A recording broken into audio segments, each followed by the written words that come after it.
So, welcome back to my YouTube channel, Maths and Science.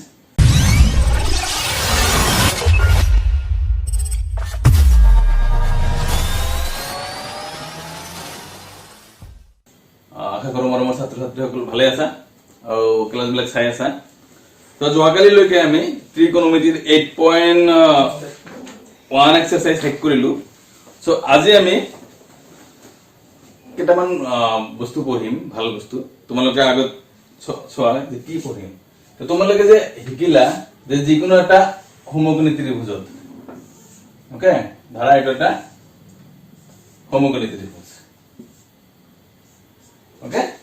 So এই সমকোণী ত্ৰিভুজৰ বাহুবিলাকৰ নাম থাকে আৰু হেতুক আমি এই এংগেল বা এই এংগেলৰ সাপেক্ষে বা এই এংগেল চিহ্ন হিচাপে লৈ আমি হেবিলাকে নামকৰণ কৰিছিলো। যেনেকৈ এইটো কি হয়, কৰ্ণ।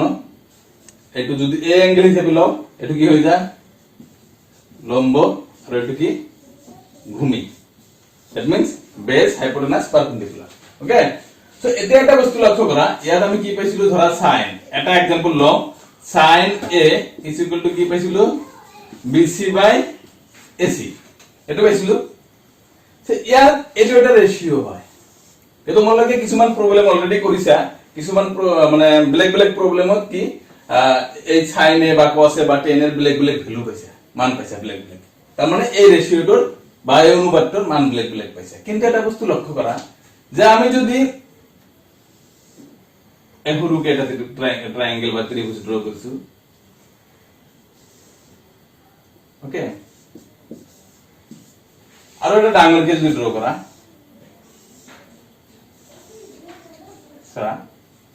ত্ৰিভুজেৰ কোণৰ লগত কিন্তু ত্ৰিভুজেৰ সৰু ডাঙৰৰ কোনো সম্পৰ্ক নাই। কিহৰ লগত আছে, বাহুৰ লগত আছে। তাৰ মানে ইয়াৰ পৰা এই কথাটো বুজাব খুজিছো মই যে এই যে কোণ যে আছে বা এই কোণটো, এই কোণ বিলাক কম বেছি কৰিবলৈ খুজিলে বাহুবিলাকো কম বেছি কৰিব লাগিব। চোৱা যে ধৰা এইটো এটা ত্রিভুজ আছে, যিখিনি কোণ আছে এইটো যদি আমি বঢ়াব খুজো, মানে ডাঙৰ কৰিব খুজো, চোৱাচোন অটোমেটিক কি হৈ গল, এই বাহুটো দ্বিগুণ হৈ গল। আগতে এনেকে আছে, অটোমেটিক হৈ গল। তাৰ মানে দেখা গৈ আছে যে এই চিহ্নটো যাক আমি চিহ্ন হিচাপে লৈছিলো তাৰ ওপৰত এই ৰেশিওটো নিৰ্ভৰ কৰিব। এতিয়া এই ৰেশিও বিলাক চেঞ্জ হৈ যাব না, যেহেতু বাহু সৰু ডাঙৰ হৈ আছে। কিন্তু এটা বস্তু দেখা গৈছে যে যদি এই কোণ সমান ৰাখা যায়, এতিয়া ত্ৰিভুজ সৰু আকো বা ডাঙৰে আকো, একদম সৰু ধৰা এইটোতে ৰাখিছো, আৰু যদি বহুত ডাঙৰকে ত্ৰিভুজ, ওকে, এইফালে বহুত ডাঙৰকে আঁকো, কিন্তু এই কোণটো আৰু ধৰা এই কোণটো আমি সমানকে ড্ৰ কৰিছো, তেতিয়াহ'লে ধৰা এই ট্ৰায়াঙ্গেলৰ এই ৰেশিওটো যি আছে, এই ট্ৰায়াঙ্গেলতো সেম ৰেশিওই হ'ব। কিয় নজানা, কাৰণ যে এই এটা সাইড তো আমি বৰাবৰ নোৱাৰো। এটা সাইড বৰাবৰ খুজিলে বাকি সাইড বিলাকো এই কোণটো যদি ইকুয়াল ৰাখিব খুজো, ৰাখিলে ৰাখাৰ পিছত যিটো সাইডে বড় হয় গৈ বাকি বিলাক অটোমেটিক্যালি সেই অনুপাতে একে অনুপাতে বাঢ়ি যায়। তাৰ মানে আলটিমেটলি ৰেশিওটো সেম থাকে। কথাটো ক্লিয়াৰ যে আমি যদি কোণ ফিক্সড ৰাখো, বাহুবিলাক অটোমেটিক্যালি বাঢ়ি মানে ত্ৰিভুজ যদিও ডাঙৰ কৰো, এই ৰেশিও বিলাক সদায় কি থাকে, সমান থাকে। কাৰণ দেখা গৈছে এটা কোণ ডাঙৰ কৰিব হলে মই কোণ দেখাই দিলো যে এইটো আছিল, এই কোণটো ডাঙৰ কৰিব লাগে, দুইটা সাইডে বাঢ়িছে, এটা সাইড তো বাঢ়া নাই। তাৰমানে এইটো যিমান গুণে বাঢ়িছে এইটো সিমান গুণে বাঢ়িছে, গতিকে ৰেশিওটো সেমে থাকে। এইটো যদি ধৰা ডাবল হৈছে, এইটো ডাবল হৈছে, এইটো যদি 3 গুণ হৈছে, এইটো 3 গুণ হৈছে, তাৰ মানে ৰেশিওটো সেমে থাকিব না নাই, তলতো 3 ৰে পূৰণ, ওপৰতো 3 ৰে পূৰণ, ৰেশিও সেম। সো দেখা গৈছে যে কোণ সমানে থাকে, কোণ যদি ফিক্স থাকে, এই ৰেশিও বিলাক কি থাকিব, সদায় একে থাকে। সেই হিচাপে আমি যদিও সদায় একে থাকে, যিকোনো ত্রিভুজত যদি কোণৰ মান ফিক্সড, সৰু ত্ৰিভুজৰ ক্ষেত্ৰত এই ৰেশিও বিলাক যিমান পাম, ডাঙৰ ত্ৰিভুজত ৰেশিও বিলাক যদি সেমে পাও, তেনেহলে হেবিলাক আমি ইজিলি ইউজ কৰিব পাৰিম, ব্যৱহাৰ কৰিব পাৰিম, হয় না? তো গতিকে সেই কাৰণে আমাৰ কিছুমান ষ্টেণ্ডাৰ্ড কোণ, তাৰমানে কিছুমান লৈছে 0 ডিগ্ৰী, 30 ডিগ্ৰী, 45 ডিগ্ৰী, 60 ডিগ্ৰী আৰু 90 ডিগ্ৰী, এই কেইটা কোণৰ কোন হিসাবে মানে সেই চিহ্ন লোৱা কোণটোত 0 ডিগ্ৰী হলে বা 30 বা 45 60 বা 90 হলে আমাৰ এই ৰেশিও বিলাক কিমান কিমান হ'ব কাৰণ আমি দেখা পাইছো সৰু ট্ৰায়াঙ্গেলতো ৰেশিও যিমান থাকে ডাঙৰ ট্ৰায়াঙ্গেলতো ৰেশিওটো সেম থাকে গতিকে আমি এই কেইটা আমি ওলাব পাৰিম 0 ডিগ্ৰী সাপেক্ষে হেতু যদি 0 ডিগ্ৰী হয় অনুপাত বিলাক কি হ'ব হেতু যদি এংগেলটো 30 ডিগ্ৰী হয় অনুপাত বিলাক কি হ'ব ফিক্সড থাকে গতিকে যদি ফিক্সড থাকে যিকোনো ঠাইতে আমি যদি sin 30 পাও তেনেহলে আমাৰ চাবই নালাগে যি ত্ৰিভুজ নলওক কিয় sin 30 ৰেশিওটো একে সৰু লগ বা গোটেই পৃথিৱীটোৰ সমান ত্ৰিভুজ লগ একে হ'ব সেই কাৰণে আমি হেবিলাক কৰিম সো ফাৰ্স্ট আমি আটাইতকৈ সহজ এটো ক্যালকুলেশন কৰাটো 45 ডিগ্ৰী তো সহজৰ পৰা টান লৈ যাব লাগে গতিকে আমি 45 ডিগ্ৰীটো আগ কৰো সো লিখিম যে 45 ডিগ্ৰী কোণৰ ত্ৰিকোণমিতিক অনুপাত ত্ৰিকোণমিতিক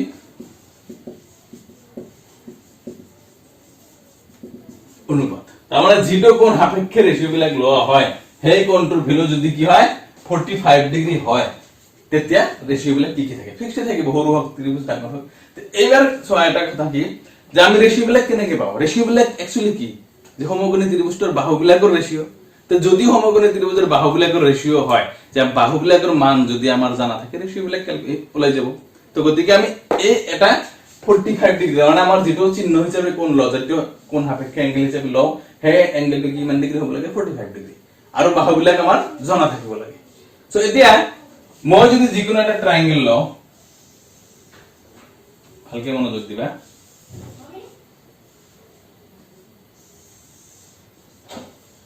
A B C to 90 so এটো আমি 45 ডিগ্ৰী কথা মই কৈছো আগতে এটো আনসাৰ আৰম্ভ কৰা নাই যে তোমাক লগত বুজাব কাৰণে কৈ আছো এটো 45 ললে এনে 45 ললে বাহুবিলাক কি হ'ব আমি কিন্তু নাজানো যে কোনো এটা ত্রিভুজের এটা কোণ জানা থাকলে বাহুবিলাক কি হ'ব জানা যায় নেকি না যায় গতিকে আমাৰ এনেকুৱা এটা কাম কৰিব লাগিব যে বাহুবিলাকৰ ভ্যালু যাতে জানা থাকে কোণটো যাতে আমাৰ কি হয় 45 হয় তাৰ মানে এনে কথা হয় যে আমি হাপো যাতে মৰে লাঠিও যাতে না ভাঙে হেনেকুৱা কাম কৰিব লাগিব সো আমি সেই কাৰণে ফিগাৰটো এটো লোৱা কিন্তু কথাখিনি মই এনেকে কম যে এটা আমি সমকোণী সমদ্বিবাহু ত্রিভুজ লও that means isosceles and right angle triangle isosceles triangle and whose angle B is 90 degree তার মানে সমকোণী সমদ্বিবাহু এটা সমকোণী ত্ৰিভুজৰ দুটা বাহু সমান দ্যাট মিন্স এই বাহুটো আৰু এই বাহুটো যদি সমান লও আৰু এংগেলটো 90 ডিগ্ৰী হয় সো যদি এই সাইড দুটা ইকুয়াল হয় তাহলে এই কোণ দুটাও কি হ'ব ইকুয়াল হ'ব আমি জানো এটো রুল থিওরেম সো এটো অকলে 90 ডিগ্ৰী এই দুটা মিলি তো 90 because some of the angles is 180 degree so এই দুটা মিলি 90 যদি ইকুয়াল হয় এটা কিমান কি হ'ব 45 সো এটো হৈ যাব 45 তেতিয়া এতিয়া সোৱা এটো লাভ কি হল জামা এই সাইডটো আৰু এই সাইডটো ইকুয়াল তে দুটা সাইড ইকুয়াল এটো আমি জি কোনো ধৰি লম x y z t whatever হ্যাঁ জি ধৰা তুমি দুটা সাইড পাই গলো পাইথাগোৰাস থিওৰেম এপ্লাই কৰি থাকটো ওলাই যাব পাৰে তাৰ মানে তিনটা সাইড ওলাই গল কিন্তু যদি সমকোণী সমদ্বিবাহু নলবা সো এনে 45 বলে কি হ'ব একো নোৱাৰিবা তিনটা সাইড বেলেগ বেলেগ এটা ধৰিবা আৰু দুটা কেনেকৈ ওলাবা সো সেই কাৰণে আমি ললো কি এনেকৈ লিখিম যে ধৰা হল যে ABC সমকোণী ত্ৰিভুজৰ ম দিয়াই নাই সমকোণী ত্ৰিভুজৰ এংগেল বি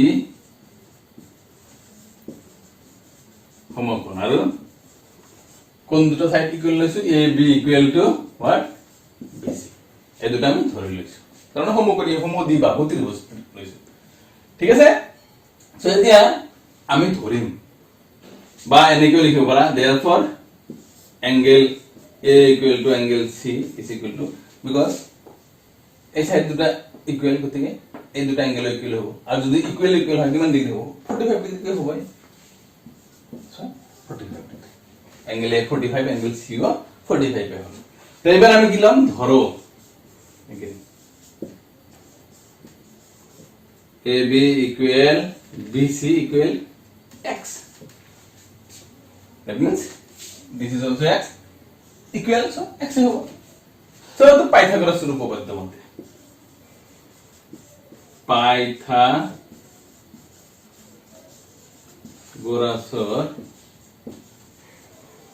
উপপাদ্য মতে what ac square is equal to ab square plus bc square. So x square plus x square, that means 2x square. So ac is equal to কি হবে? এটা স্কয়ার হবে লাগলে রুট হবে।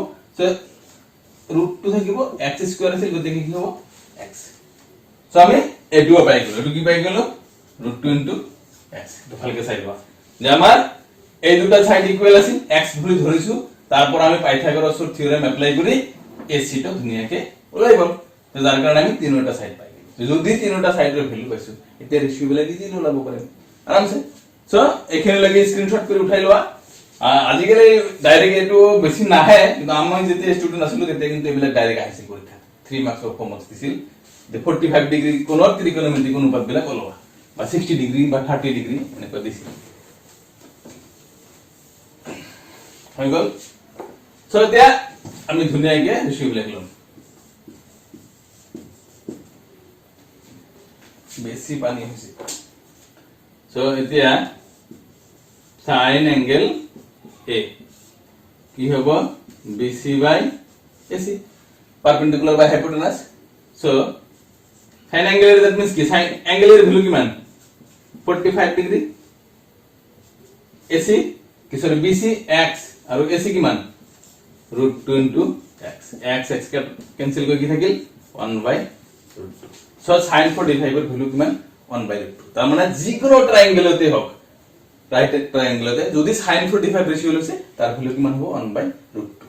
কারণ আমি এইটো ট্রায়াঙ্গেলটো সৰু ডাঙৰ কোনো ফিক্সড বস্তু লোৱা নাই, আমি সাইড টু x বুলি ধৰি লৈছো। x 5 10 জি হ'ব পাৰে এইটো, আৰু এই দুটাৰ ওপৰত নিৰ্ভৰ কৰি এইটো অটোমেটিক্যালি আহি যাব।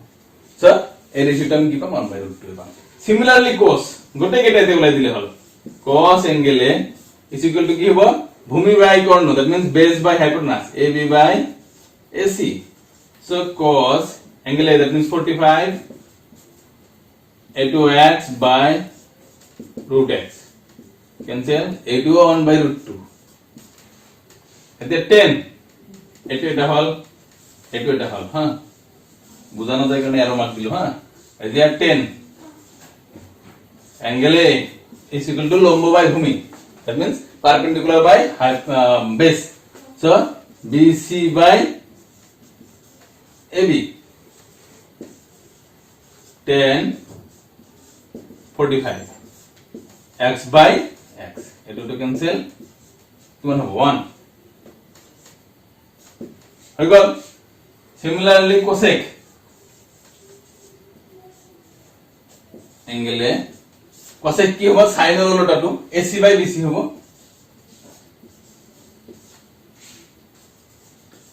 So cosec 45 is equal to ac hall root 2 into x by bc x এটা ক্যান্সেল ইকুয়াল টু কি হবে root 2 এইটো হল এটা ভ্যালু এইটো এটা ভ্যালু এইটো এটা ভ্যালু আৰু এইটো এটা ভ্যালু।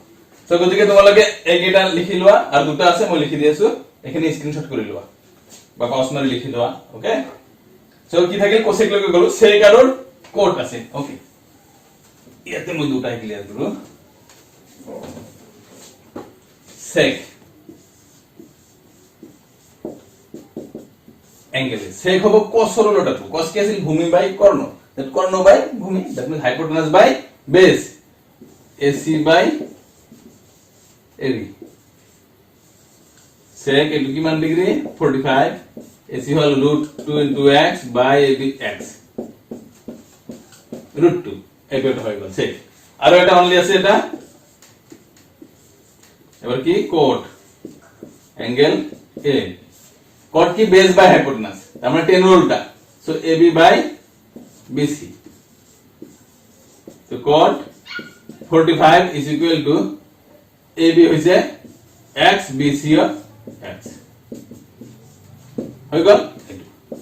সো আমি 45 ডিগ্রি অ্যাঙ্গেলৰ ত্ৰিকোণমিতিক ৰেশিও কেটা গোটাই কেটা বললাম। তেতিয়া এটু ভালকে বুঝি লোৱা যে যি কোনো ট্রায়াঙ্গেলই নহক কিয় রাইট ট্রায়াঙ্গেল হলে তাত 45 ডিগ্রি অ্যাঙ্গেল সাপেক্ষে আমার কি হ'ব এই কেটা ৰেশিওৰ ভ্যালু ফিক্সড থাকিব, দ্যাট মিন্স কনস্ট্যান্ট। সেই কাৰণে আমি কেটা ইউজ কৰিব পাৰিম বেলেগ ঠাইত যেহেতু কম বেছি নাই, কম বেছি থাকিলেতো কোনো সমস্যাই নাছিল, তেনেহ'লে তো আমাৰ য'তে ইচ্ছা সেনেকে ওলাব লাগিব, কিন্তু ওলাবই নালাগে, ডাইৰেক্ট সেইটো পালে ডাইৰেক্ট এইটোৰ ভেলুটো পুট কৰি দিব পাৰিম, কাৰণ আমাক ওলাব নালাগে, একেটা মুখস্থও ৰাখিম আমি। ঠিক আছে, হৈ গ'ল। এতিয়া ইয়াৰ পিছত 30 ডিগ্ৰী, 60 ডিগ্ৰী, 0 ডিগ্ৰী, 90 ডিগ্ৰী আছে।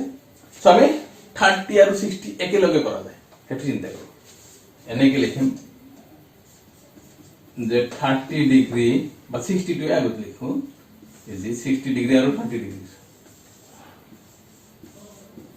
কোণৰ ত্ৰিকোণমিতিক অনুপাত, ত্ৰিকোণমিতিক অনুপাত।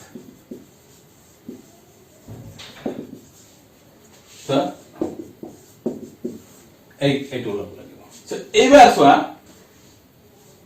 সেইটো ফিগাৰ থাককে আগত বুজিলো, তাৰপিছত ক্লিন কৰিম যে কি এনেকুৱা অংগ 60 ডিগ্ৰীটোৱে চিন্তা কৰা, ফাৰ্ষ্ট 60 ডিগ্ৰী এটা এটাকে কৰোঁ যে কি এনেকুৱা ৰাইট ট্ৰায়াঙ্গেল আছে। চোৱা, ৰাইট ট্ৰায়াঙ্গেল ললো, এইটো কথা এটা ললো, এইটো 60 ডিগ্ৰীও ললো, এইটো 90 ABC। কিন্তু এইবাৰ চোৱা, এই দুটা এংগেল তো সমান নহব, এইটো 30 হৈ যাব তেতিয়া, ওকে। কিন্তু ইয়াৰ কোনোবা এটা সাইড যদি কনসিডাৰ কৰি লোৱা হয় বা ধৰা হয়, বেলেগ কোনো সাইড ওলোৱা নাযাব, কাৰণ এইটো 60 হলে এই সাইড দুটাৰ মাজত কোনো ৰিলেশন নাই, সেইটো ইকুৱেল ইকুৱেল হোৱাৰ কাৰণে আগত কি আছিল, এই দুটা সাইড ইকুৱেল হোৱাৰ কাৰণে 45 হৈছিল, কিন্তু এবাৰ তো ইকুৱেল ইকুৱেল একোৱে নাই বা কোনো কথাই নাই, ৰিলেশনে নাই, গতিকে আমি কেনেকৈ পাম, সম্ভৱে নহয়। গতিকে আমাৰ বুদ্ধি কি, এনেকুৱা ডাইৰেক্ট যদি আমি 60 ডিগ্ৰী কৰি লওঁ, কোনো বুদ্ধি নাই, কাৰণ সাইড বিলাকৰ ৰেশিও সাইড তিনটা সাইডৰ মাজত কোনো সম্পৰ্ক নাই। তে আমি এটা সাইড ধৰিলে বাকি দুটো ওলাব নোৱাৰিম, ইয়াত এটা ধৰিলে বাকি দুটো ওলাব পাৰছো, সম্পৰ্ক আছে, তেনেহ'লে কি বুদ্ধি কৰা? গতিকে বুদ্ধি বেলেগ এটা আছে, যে আমি ফাৰ্স্ট ক্লাছতে শিকিছিলো যে অনলি যে ৰাইট ট্ৰায়াঙ্গেলে ত্ৰিকোণমিতিয়ে কভাৰ কৰে সেইটো নহয়, যিকোনো ট্ৰায়াঙ্গেলতে কৰিব পাৰি। কিয়? কাৰণ যিকোনো ট্ৰায়াঙ্গেলকে আমি ৰাইট ট্ৰায়াঙ্গেল বা সমকোণী ত্ৰিভুজলৈ ভাঙিব পাৰো। গতিকে যে আমাৰ সমকোণী ত্ৰিভুজই ল'ব লাগিব তাতে কথা নাই, যিকোনো ত্ৰিভুজ লও, লৈ পেলাই তাক আমি সমকোণী হিচাপে ভাঙি সেইখিনি ব্যৱহাৰ কৰিব পাৰিম। তেতিয়া ল'ম কিয়, যদি আমাৰ 30 আৰু 60 ডিগ্ৰী এংগেল লবলৈ বেলেগ ত্ৰিভুজ ললে যদি আমাৰ লাভ হয়, সাইড বিলাকৰ মাজত কোনো সম্পৰ্ক থাকে, আমি বেলেগ ত্ৰিভুজ লৈ সমকোণী লৈ ভাঙি দিও, কোনো সমস্যা নাই। সো বেলেগ ত্ৰিভুজ কি ল'ম, চোৱা ধুনীয়াকে। সেইকাৰণে মেথছ অকমান মানে লৰাবে ষ্টুডেন্টে টান কিয় পায় জানা, সৰু মানে প্ৰতিটো ক্লাছৰ কথাবিলাক মনত ৰাখিব লাগিব, 7 8 যি পঢ়ি আহিছে সব মনত থাকিব লাগিব, ইংলিশ গ্ৰামাৰো যেনেকুৱা সেম।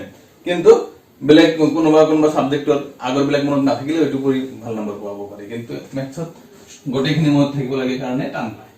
সো আমি যদি এটা সমকোণী ত্ৰিভুজ, সমকোণী নহয়, সমবাহু ত্ৰিভুজ লওঁ, that means equilateral triangle ABC, all sides are equal, আমি তিনিওটা সাইড ইকুৱেল কৈ আমি এটা ইকুইলেটাৰাল ট্ৰায়াঙ্গেল, দ্যাট মিন্স সমবাহু ত্ৰিভুজ। সমবাহু ত্ৰিভুজ ললে আমি ইয়াৰ ধৰ্মবিলাক জানো কি, যে অল সাইডস ইকুৱেল হলে, তিনিটা সাইডে যদি ইকুৱেল হয়, সেই ত্ৰিভুজটোক সমবাহু ত্ৰিভুজ কয় বা ইকুইলেটাৰাল ট্ৰায়াঙ্গেল কয়, আৰু ইয়াৰ প্ৰতিটো এংগেলে কিমান ডিগ্ৰী হয়, 60 ডিগ্ৰী হয়। কাৰণ সেইটো মই তথাপি থিওৰেম প্ৰুভ কৰিছিলো, মুখে মুখে কৈ দিলে হৈ যাব, আধা মিনিট হৈ যাব, যে ধৰা এই দুটা সাইড ইকুৱেল, তিনটা ইকুৱেল, কিন্তু এই দুটা ধৰিলো ইকুৱেল ফাৰ্স্ট। সো কি হ'ব, ইয়াৰ অপোজিট এ এংগেলটো আৰু এ এংগেলটো ইকুৱেল হ'ব। সিমিলাৰলি ধৰা এই দুটা সাইড ইকুৱেল, ইয়াৰ অপোজিট কি, এ এংগেল আৰু এ এংগেল ইকুৱেল হ'ব। আলটিমেটলি তিনটা কি হৈ গ'ল, ইকুৱেল হৈ গ'ল। তিনটা মিলি কিমান ডিগ্ৰী আছিল, 180 ডিগ্ৰী, 180 ডিগ্ৰী। সো এটা এটা কিমান কি হ'ব, 60। এনেকে আমি প্ৰুভো কৰিছিলো এইটো। কিন্তু চোৱা যে ইয়াত আমি কিয় লৈছো এইটো, কাৰণ তিনটা সাইড ইকুৱেল, আমাৰ সাইড বিলাকৰ মাজত ৰিলেশনস, এটা ধৰিলে তিনটাই ল'ব। কিন্তু সমস্যাও এটা আছে, সমকোণীটো হোৱা নাই, তো আমি সমকোণী ইয়াত সমকোণী হিচাপে ভাঙিব লাগিব। কেনেকে ভাঙিম, যে এ সিৰ পৰা যদি এটা পাৰপেন্ডিকুলাৰ ড্ৰ কৰি দিয়া, ধুনীয়াকে ইয়াত এটা পাৰপেন্ডিকুলাৰ ড্ৰ কৰি দিলো 90 ডিগ্ৰী, ওকে। সো কি হ'ব, ADC BDC দুটাই কি হ'ব, সমকোণী।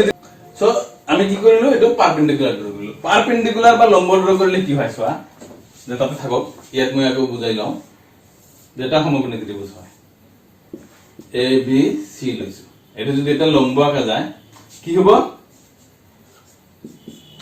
এই যে দুটা হোমোগেনি ত্রিভুজ হৈছে এই দুটা কিন্তু সৰ্বসম হ'ব দ্যাট মিন্স কংগ্ৰেন্ট হ'ব কিয় সৰ্বসম হ'ব এটো প্ৰমাণ কৰিছিল ক্লাস 9 ত প্ৰুফ কৰিছিল কেনেকুৱা যে অল সাইডস আৰ ইকুয়াল আছিল এই সাইড ইকুয়াল ঠিক আছে এটো তো দুইটাৰে হয় কমন সাইড আৰু এটো 90 90 সো ইকুয়াল সো আর এইচ এস রুল মতে কি হ'ব তার মানে হ ক বা রুল হিসেবে এই দুটা ত্রিভুজ কি হ'ব সর্বসম হ'ব যদি সর্বসম হয় তাহলে এইখিনি আর এইখিনি সমান হ'ব এইটো সাইড আৰু এইটো সাইড আৰু এই এংগেলটো আৰু এই এংগেলটো সমান হ'ব গতিকে এইটো গোটেখিনি কিমান আছিল 60 তে এটা পাৰ্ট কিমান কি হ'ব 30 আৰু এইটো 60 সো এই এংগেল হিসেবে লম 30 ডিগ্রি ওলাই যাব এই এংগেল হিসেবে ললে 60 ডিগ্রি ওলাই যাব কিন্তু লগতে আমি কি পালো এইটো আৰু এইটো সাইড যদি ইকুয়াল পাইছো তাৰ মানে কি এইখিনি এই গোটে সাইডটোৰ কি আধা হাফ এইখিনিও গোটে সাইডটোৰ হাফ তাৰ মানে এইটো যদি x হয় তাহলে এইটো কি হ'ব 2x সে এটা ধৰি লাইন পাই গৈছো আৰু এইটো তো পাইথাগোৰাছ এপ্লাই কৰি লাইছো সে সেই কাৰণে আমি কি লৈছো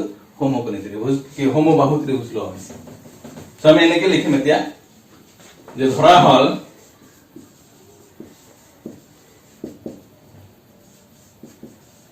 এ বি সি এটা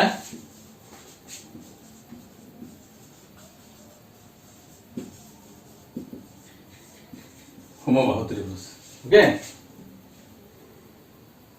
তার পিছত কি কথা আছে CD perpendicular on AB okay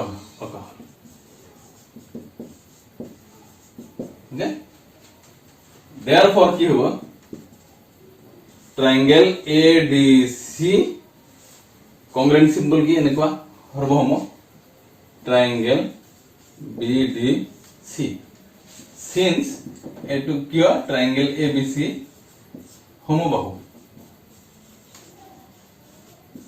ইকুইলেটাৰাল তাৰ মানে ইকুইলেটাৰাল ট্ৰায়াঙ্গেলত যি কোনো এটা তোমাৰ শীৰ্ষবিন্দুৰ পৰা অপোজিট সাইডৰ ওপৰত যদি পাৰপেন্ডিকুলাৰ ড্ৰ কৰা যায় এই দুটা সৰ্বসম ত্ৰিভুজত ভাগ কৰে ক্লাস 9 ত আমি প্ৰমাণ কৰিছিলো ওকে সো এটা আৰু কেনেকৈ হয় লিখিব নালাগে এইটো লিখি দিলে হৈ গ'ল সো যদি ইকুয়াল হৈ গৈছে देयरफॉर কি হ'ব AD ইকুয়াল টু BD এখানে এখানে ইকুয়াল হ'ব equal to half of AB কৈ দিব পাৰা গুড এটো তো AB হাফ হ'ব না লিখি দিলো ঠিক আছে আৰু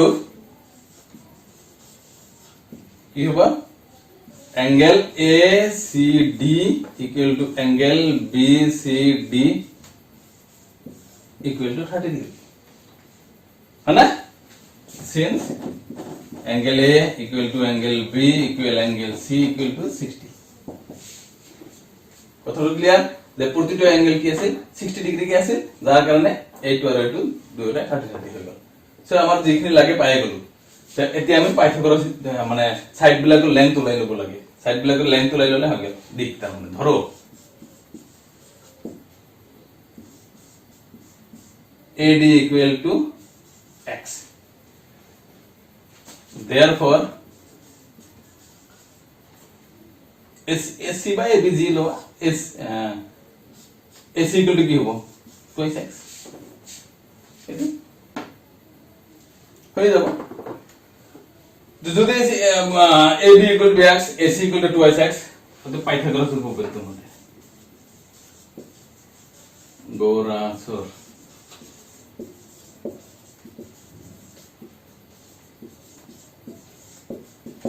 এটো তো আপনি AD equal to x AC equal to 2x তো বুঝিয়ে পাইছা কারণ AB equal to AC equal to BC তিনটা ইকুয়াল কিন্তু সমবাহু ত্রিভুজ আছে যার কারণে এটো যদি AD AB র হাফ আছে তে AC র হাফ গতিকে এটো x equal to 2x so কি হ'ব এটো ADC ট্রায়াঙ্গেল মতে এটো লিখি দেবা ট্রায়াঙ্গেল ADC হ্যাঁ ADC পড়া ADC কি হ'ব AC square equal to AD square plus CD square so আমি এনেকে লিখিম AD square plus CD square equal to what AC square so আমার AD আছে AD কি x CD তো আমাক লাগে CD square is equal to AC কিমান 2x square so CD square equal to 4x square minus x square এখানে চাই লও ভালকে যে AD এর value x square CD square তো রাখি দিলো AC এর value 2x so x 2x whole square তো 2x স্কয়ার করলে কি 4x স্কয়ার, এটা হয়ে গেল -x স্কয়ার। তো এফালে দিয়া এটো মাইনাস করে দিলে কি মান হলো? হ্যাঁ মাইনাস করে দিলে সোয়া CD is equal to root over 3 into x square, that means root 3x. Okay, so এতে আমি কি কি পালো? এটো x, এটো হল twice x, এটো হল root 3x. so আমি ADC rectangle to ADC rectangle কি পালো? তিনটা সাইড পাইলো। so এতে আমি রেশিও বিলাক ইজিলি লাগাব পারিম আরামসে। তো এতিয়া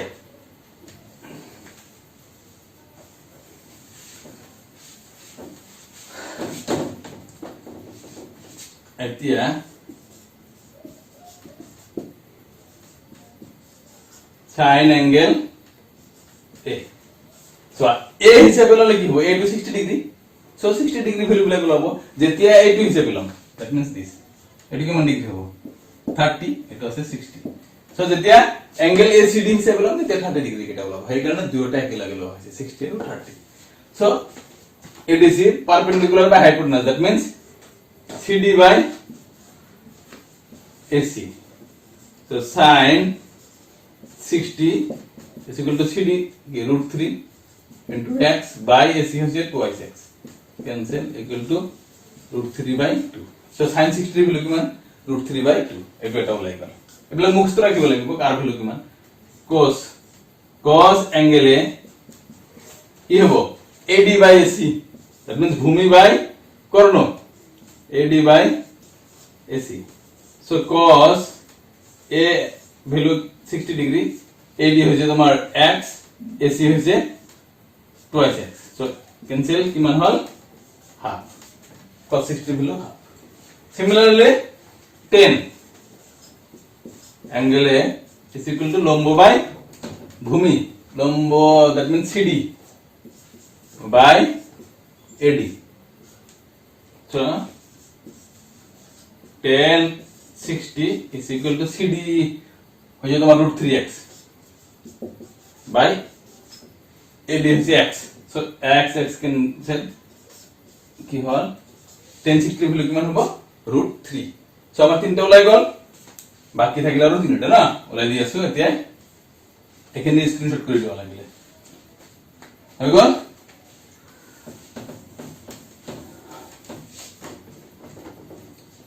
আর কি থাকল? কোসেক এ, কোসেক এ হিসাবে ললে কি হবে? কর্ণ বাই লম্ব, that means AC by CD। Cosec 60 degree is equal to AC কি মান? twice x, CD হইছে root 3 into x, এটা cancel 2 by root 3. Similarly sec A is equal to কি হবে? cos ভূমি বাই কর্ণ, কর্ণ বাই ভূমি, that means AC by AD. So sec 60 degree is equal to AC কি মান? twice x by AD x 2. sec 60 value কি মান হল? 2. Similarly কি থাকে? cot হবে ভূমি বাই লম্ব, so AD by CD. cot 60 AD হচ্ছে x, CD হচ্ছে root 3x, 1 by root 3 ওলাই গল। সো আমার এই গেটা ভ্যালু ধুনিয়াকে ওলাই গল 60 ডিগ্রি। তো এটা নিশ্চয় পারিবা ভালকে টেনশন দিয়া, ইয়াত অ্যাঙ্গেল A হিসাবে এটু ভূমি, এটু লম্ব, এটু কর্ণ, কিন্তু যেতিয়া C হিসাবে লম তেতিয়া ভূমি কিন্তু CD হ'ব আৰু AD কিন্তু লম্ব হ'ব। সো সেই হিসাবে আমাৰ কৰি গলে হৈ গল। এইখিনি চোৱা, এতিয়া তোমালোকে পাইছিলা যে sin আৰু cosec উল্টা, তো sin 60 ভ্যালু কি পালো? root 3 by 2, so cosec 60 2 by 3 উল্টা। সো ইয়াৰ পৰা সেম কথা আহিছে। cos 60 ভ্যালু কি পালো? 1 by 2, that means half, ইয়াত আছে উল্টা দিলে কি হ'ব? 2। এনেকে tan এর পাইছিল root 3, yes 1 by root 3, tan এর কত উল্টা, ইয়াত সেম কথা আই যায়, তার মানে এগুলা ওকে, কোনো ভুল নাই। হ্যাঁ, তো নেক্সট তে আমি 30 ডিগ্রি টুলাম, কেনে কি হলাম? যা অ্যাঙ্গেল C হিসেবে ললে হয়ে গেল। ওকে, সো অ্যাঙ্গেল C হিসেবে লই আছে।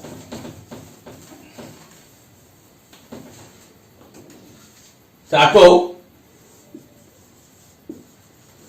Okay direct sign angle ACD that means ACD এই অ্যাঙ্গেল 30 ডিগ্রি তো হেতু হিসাবে লম্ব কোণটো AD সো AD বাই কি হ'ব AC সো সাইন কি হ'ব 30 ডিগ্রি ACD that means 30 আছিল AD হৈছে x AC হৈছে 2x sin 30 কিমান হল হাফ হৈ গল similarly cos angle ACD is equal to কিমান হ'ব cos to ভূমি বাই কর্ণ তো C হিসাবে এটো অ্যাঙ্গেল হিসাবে সোয়া এর লগে লাগি থকা সাইড কোণটো CD তো CD টো হ'ব কি ভূমি সো CD বাই কি হ'ব AC so cos 30 is equal to CD কিমান √3 into x AC হৈছে twice x